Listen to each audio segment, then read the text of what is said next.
अफसर ने किसी प्रधानाध्यापक या किसी शिक्षक को किसी वजह से, चाहे वो कार्य में शिथिलता उन्होंने बरती हो या अपने जो भी किसी नियम का उल्लंघन किया हो, तो विशेष परिस्थिति में बहुत कम ऐसे मामले रहे होंगे मेरे ख्याल से। लेकिन जहाँ तक प्रधानाध्यापक का और प्रधान शिक्षक का प्रश्न आपने पढ़ा होगा अखबारों के माध्यम से कि हम लोगों ने बीपीएससी के थ्रू परीक्षा कराई और प्रधान शिक्षकों का कमोबेश अभी उनका काउंसलिंग हो गया है। नमस्कार, आप देख रहे हैं न्यूज़ फॉर नेशन। मैं आपके साथ अभिजीत सिंह। 17वीं बीपीएससी में जिस तरह से हंगामा देखने को मिल रहा है और वहीं कई हेडमास्टर का वेतन काट दिया गया है, जिसको लेकर जब सवाल किया गया बिहार के शिक्षा मंत्री सुनील कुमार से, तो पहले क्या कुछ कर रहे हैं, सुनिए उनकी बातों को। देखिए, मैंने कहा ना, ये अभी पूर्व में भी आप लोगों को बताया था और सभी को बता रहे हैं कि ये अभी कंपैशनेट ग्राउंड्स पर ट्रांसफर्स के मामले हैं या फिर कोई असाध्य रोग हो वो मामले हैं या दूरी के आधार पर। शेष जो मामले हैं हम लोग बाकी जो सक्षमता परीक्षाएं हो जाएंगी तब बाकियों का करेंगे, लेकिन अभी तक जिनको इस तरह की विशिष्ट समस्याएं थी उन लोगों ने पोर्टल पर अपने आवेदन दिए हैं। मंत्री जी, एक सवाल काफ़ी घूम रहा है कि अमित शाह ने, देखिए, पहली बात तो बता दें कि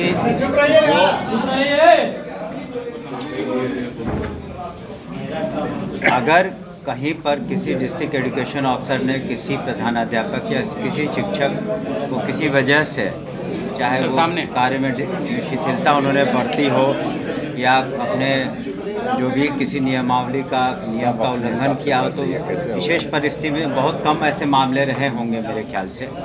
लेकिन जहाँ तक प्रधानाध्यापक का और प्रधान शिक्षक का प्रश्न आपने पढ़ा होगा अखबारों के माध्यम से कि हम लोगों ने बीपीएससी के थ्रू परीक्षा कराई और प्रधान शिक्षकों का कमोबेश अभी उनका काउंसलिंग हो गया है।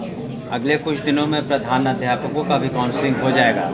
उसके बाद हम लोग पॉलिसी बना रहे हैं और कि किन स्कूलों में प्रधान अध्यापकों प्रधान शिक्षकों को हम लोग पोस्ट करेंगे ताकि पढ़ाई का स्तर और बेहतर हो सके, और उनके स्थानांतरण के संबंध में भी हम लोग उनकी भी राय निश्चित रूप से मांगेंगे और यथासंभव हम लोग कोशिश करेंगे कि अच्छे प्रधान अध्यापक, और जो बच जाते हैं कुछ स्कूल फिर भी, तो उसमें उसके बारे में हम लोग अलग से निर्णय लेंगे। सर, बीपीएससी आजकल कई विवादों में, आपको लगता है कि इससे शिक्षा विभाग बीपीएससी की अगर बात करें, शिक्षा जगत की बदनामी हो रही है। पहले नॉर्मलाइजेशन की बात आई सामने निकलकर, फिर जब परीक्षा ली गई वहाँ पर कैसे शिथिलता पाई गई, जिस कारण से फिर से उसे रद्द करना पड़ा एक सेंटर को।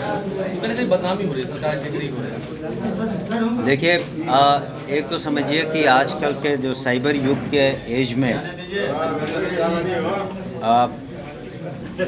एक सिक्योरिटी मैंडेट को और सिक्योरिटी जो है परीक्षा से संबंधित वो मेंटेन करना बहुत आसान नहीं होता है, क्योंकि बहुत चीज़ जो कंप्यूटराइज्ड है और जो इसमें गिरोह शामिल था कई उसमें पकड़े भी गए हैं। और कोशिश रही है बीपीएससी की भी कि उनके जैसे अध्यक्ष ने भी हाल में प्रेस कॉन्फ्रेंस करके बताया कि अच्छे से परीक्षा हो, लेकिन कई बार उसमें कमी रह जाती है, जिस कारण से इस तरह की घटनाएं होती हैं। लेकिन निश्चित रूप से उसके बाद विधि सम्मत कार्रवाई, एफआईआर, और जो इसके लिए दोषी हैं उनका कार्रवाई होती है। आपको बताना चाहेंगे कि जो सक्षमता परीक्षाएं हुई इसके पूर्व में, इसमें करीब 2.5 लाख शिक्षक क्वालिफाई कर चुके हैं या करीब 2 लाख बीपीएससी के शिक्षक जो परीक्षाओं में उत्तीर्ण हुए हैं, उसमें कहीं भी कोई शिकायत नहीं मिली है। लेकिन यदा कदा ऐसी बात हुई है तो निश्चित रूप से उसके लिए बीपीएससी जो उचित कदम उठाएगा और उठा भी रहा है ताकि भविष्य में इस तरह की पुनरावृत्ति नहीं हो। अपनी मांगों को लेकर अनशन धरने पर बैठे हुए कह रहे हैं कि जो विश्वविद्यालय प्रशासन है उन पर अनियमितता का आरोप लगा रहा है। देखिए, हमने भी पढ़ा है, लेकिन उनसे अनुरोध होगा कि जो भी उन कमियां पाते हैं या जो भी शिकायतें उनके बारे में अलग से मुझसे मिल लें और हम लोग निश्चित रूप से उसको निराकरण करने की कोशिश करेंगे और फिर वाइस चांसलर से भी बात करके जो उनकी समस्याएं हैं उसको दूर करेंगे। आपने देखा होगा हाल में पटना यूनिवर्सिटी में भी कुछ समस्याएं थी, तो माननीय राज्यपाल महोदय ने भी इंटरवीन किया, हमने भी इंटरवीन किया और वो समस्या दूर की। तो निश्चित रूप से कुछ शिकायतें हैं, समस्याएं हैं, तो उसको हम लोग आने वाले समय लगातार में वो लोग जो है प्राचार्य पर जो है मनमानी का आरोप लगा रहे हैं। वही हमने कहा कि उसके बारे में जो कुछ भी पिटीशन इत्यादि हमको देंगे तो हम लोग जांच करवा लेंगे, जो उचित कार्रवाई होगी हम करवाएंगे। ट्रांसफर पोस्टिंग को लेकर भी बीपीएससी को अपने पुराने नियम में संशोधन करना होगा, परीक्षा रद्द करने की मांग कर रहे हैं। बीपीएससी कह रही है कि पुराने नियम में संशोधन करना होगा और जो एक पाली परीक्षा ली जाती है उसको कई फेज में करना होगा। देखिए, ऐसा है कि बीपीएससी इस संबंध में सक्षम है और वो आपको अपने माध्यम से बताएंगे वहाँ के पदाधिकारी अध्यक्ष कि उन्होंने क्या बदलाव किए हैं आने वाले दिनों में, ताकि बिल्कुल ट्रांसपेरेंट तरीके से और स्वच्छ तरीके से कदाचार मुक्त परीक्षा हो सके। आपको नेता चुनावी साल है, बीपीएससी से डिग्री करा रही है, छात्रों का गुस्सा आप लोग को झेलना पड़ेगा। देखिए, हमने तो उदाहरण भी दिया कि करीब 2.5 लाख सक्षमता पास कर चुके हैं जो परीक्षार्थी, जो सक्षमता परीक्षा जो नियोजित शिक्षक पास कर चुके हैं, या बीपीएससी में करीब 2 लाख क्वालिफाई किए थे टीचर, उसमें तो कोई शिकायत नहीं हुई। उसमें तो बिल्कुल स्वच्छ तरीके से परीक्षा भी हुई, नियुक्तियां भी हो गई।